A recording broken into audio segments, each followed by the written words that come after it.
tonga sao Sanagasikara mitsangana ny ataontsika androany. Hitanareo tsy miditra zao ny andramose eto fa atao mikasoka fotsiny eto aloha eto dia natao indray amin'izay fotoana izay rehefa mihodina ohatran'izao ianareo rehefa mihodina ohatran'izao ilay izy zany afaka akombona ohatr'izao ohatra ny hoe manaikitra ilay andramose iny ndre ny tongotra indray somary misavaka dia atao ohatran'izao dia alefaso inge mihodina mihodina mihodina mihodina kaingana izay tiandry rehefa reraka be indry manao an'ilay mihodina ohatran'izao afaka akombona indray ilay lazaiko teo ihany tsy miditra ilay izy fa atao mikasoka kely eo fotsiny izay fotoana izay nataony lahy zany mivoaka miditra dia natao indrindray koa afaka mijoro ohatran'izao indrindra kalapiso kely mihodina mihodina mihodina jereo tsara fa misy fentanana tsara be amin'izay fotoana izay rehefa reraka mihodina ohatran'izao indray dia afaka ampakarina miakatra midina atao mafimafy atao moramora izay tiandry eo mandritra izay elahy dia afaka mikitika ny valahy madama tiany vehivavy ilay kitikitiana valahana fa tsy miandry vasoka be eo fotsiny elahy ary ambony izay ihany koa ilay eto amin'ilay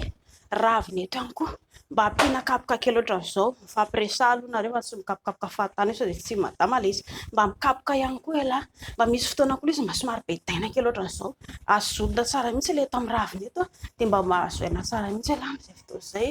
rehefa raikitra ilay izy lehilahy dia mihazona ilay izy eto amin'ny valahana indray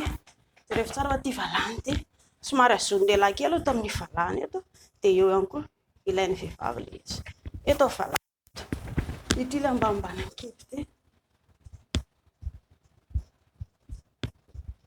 izay mahafinaritra vehivavy ihany koa iny ho lehilahy zany miezaka ela mikidikitika ilay eto amin'ilay valahany eto rehefa somary mampakatra lohatran'izao madama dia raisiny elahy eto amin'ny